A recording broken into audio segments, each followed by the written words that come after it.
Hello everyone, કેમ છો? તો વિદ્યાર્થી મિત્રો, આપણે ધોરણ 6 સબ્જેક્ટ ઇંગ્લિશ જેમાં યુનિટ 3 ગ્રામર આપણે સ્ટાર્ટ કરેલું. યુનિટ 3 ગ્રામરમાં first topic past tense revision એટલે કે ભૂતકાળનું પુનરાવર્તન, જે આપણે યુનિટ 2માં આ ટોપિક વિશે અભ્યાસ કરી જ ગયા છે. હવે યુનિટ 3માં પાસ્ટ ટેન્સનું આપણે રિવિઝન જ કરવાનું છે. તો પાસ્ટ ટેન્સના રિવિઝનમાં આપણે લાસ્ટ લેક્ચરમાં નેગેટિવ સેન્ટેન્સ વિશે અભ્યાસ કરેલો કે નકાર વાક્યો કઈ રીતે બને પાસ્ટ ટેન્સમાં. તો ભૂતકાળમાં નકાર વાક્યો બનાવવા માટે કઈ રીતની વાક્ય રચના આવે અને શું યાદ રાખવા જેવી બાબતો છે તે આપણે ઉદાહરણ પરથી સમજી જ ગયા. ત્યાર પછી નેક્સ્ટ આપણે એક્ટિવિટી 3 સ્ટાર્ટ કરેલ. એક્ટિવિટી 3માં આપણે જે ટૉપિક શીખી ગયા નેગેટિવ સેન્ટેન્સ તેને જ રિલેટેડ આપણે વાક્યોને નેગેટિવ બનાવવાના છે. તો એમાં આપણે 1 થી 3 વાક્યોનો અભ્યાસ કરેલો. 1 થી 3 વાક્ય આપણે નેગેટિવ સેન્ટેન્સમાં કન્વર્ટ કરીને કમ્પ્લીટ કરેલા. હવે ત્યાર પછીનું જે નેક્સ્ટ સેન્ટેન્સ છે ત્યાંથી આપણે એક્ટિવિટી 3 સ્ટાર્ટ કરીશું. તો સ્ટુડન્ટ્સ, આપણે ઇંગ્લિશ ગ્રામરમાં પેજ નંબર 26 પર એક્ટિવિટી 3 આપેલી છે. તેમાં સેન્ટેન્સ નંબર 4 ત્યાંથી આપણે સ્ટાર્ટ કરીશું. માય ફ્રેન્ડ કેમ ઓન લાસ્ટ મંડે. હવે સૂચના પ્રમાણે રેખાંકિત શબ્દની જગ્યાએ કાઉન્સનો શબ્દ વાપરીને વાક્યને નકારમાં ફેરવવાનું છે. તો લીટી દોરેલો શબ્દ છે મંડે અને કાઉન્સમાં શબ્દ છે સન્ડે, જે આપણે લીટી દોરેલા શબ્દના સ્થાન પર લઈને વાક્યને નકારમાં ફેરવવાનું છે. તો આપણો જવાબ થશે માય ફ્રેન્ડ ડીડ નોટ. વાક્ય રચના પ્રમાણે કરતા પછી આવશે ડીડ નોટ. ત્યાર પછી ક્રિયાપદનું મૂળ રૂપ. હવે સવાલમાં છે ભૂતકાળનું રૂપ. આપણે નેગેટિવ સેન્ટેન્સ બનાવીએ ત્યારે આવશે ક્રિયાપદનું મૂળ રૂપ. તો કેમનું મૂળ રૂપ થશે કમ. બાકીના શબ્દો જે ક્રમમાં છે એ જ ક્રમમાં આવશે. Come on last Sunday. લીટી દોરેલા શબ્દની જગ્યા આપણે લખવાનો છે કાઉન્સનો શબ્દ સન્ડે. ત્યાર પછી next sentence number 5. Sonal read my letter. કાઉન્સમાં છે પાયલ. લીટી દોરેલો શબ્દ છે સોનલ. હવે સોનલના સ્થાન પર આપણે લેવાનું છે પાયલ.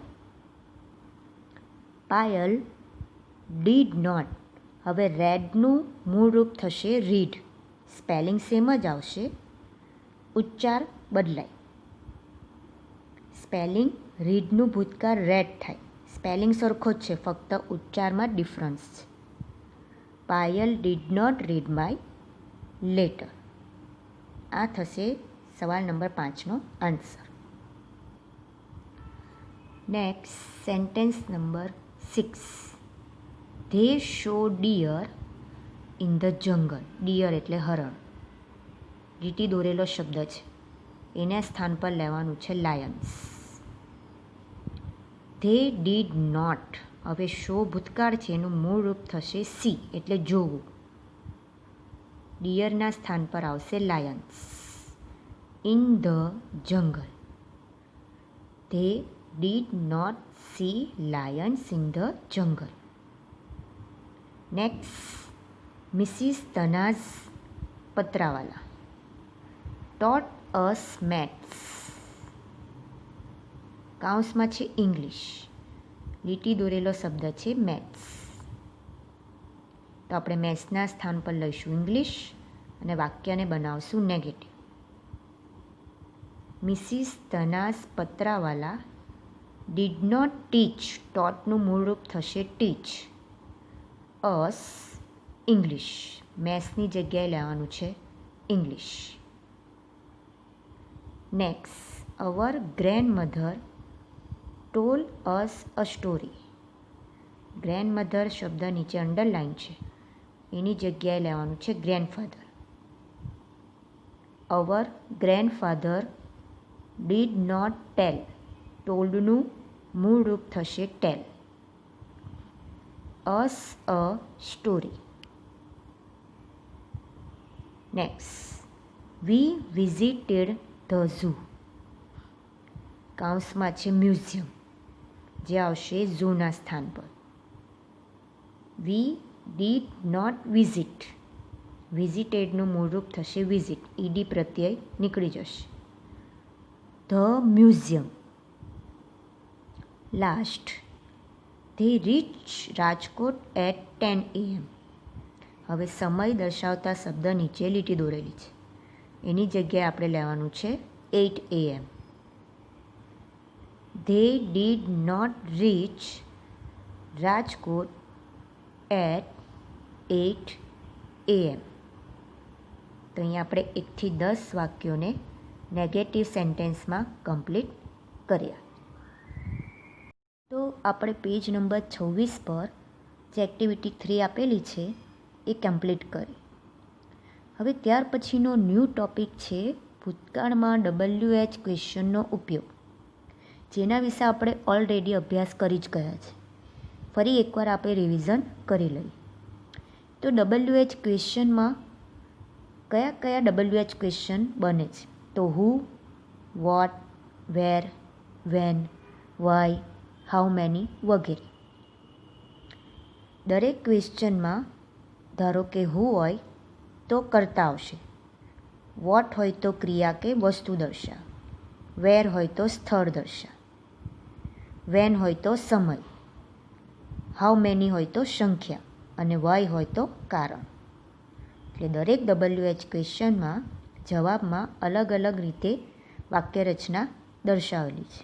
તો આપણે ઉદાહરણ જોઈએ એટલે ફરીથી WH ક્વેશ્ચનનો આપણે અભ્યાસ રિપીટ કરીએ. Vimal went to Bharuch yesterday. હવે કૌંસમાં છે વેર.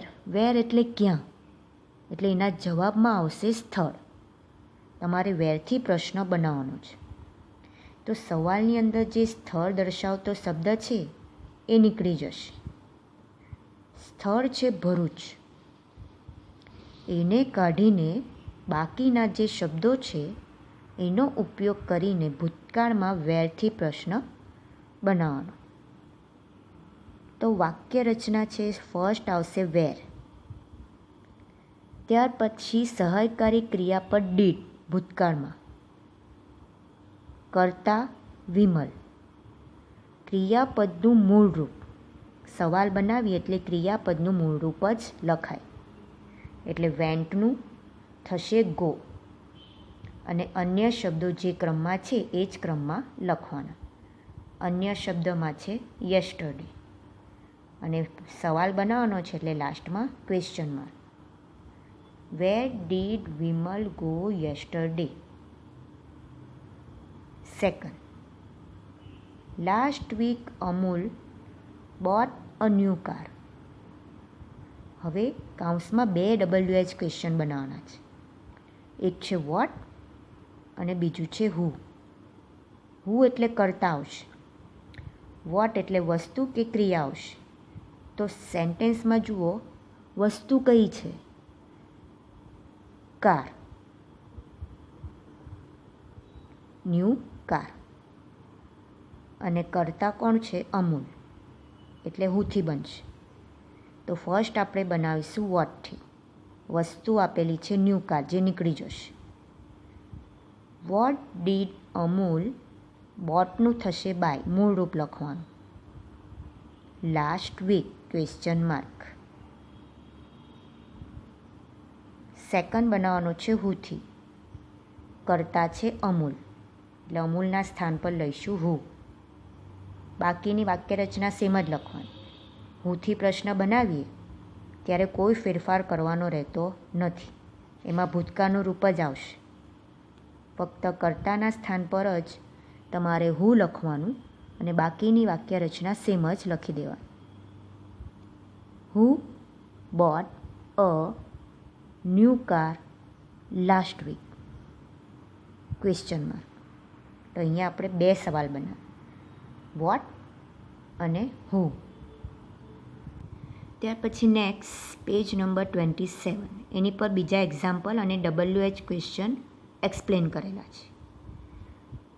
Vijaybhai return from Palanpur on last Sunday.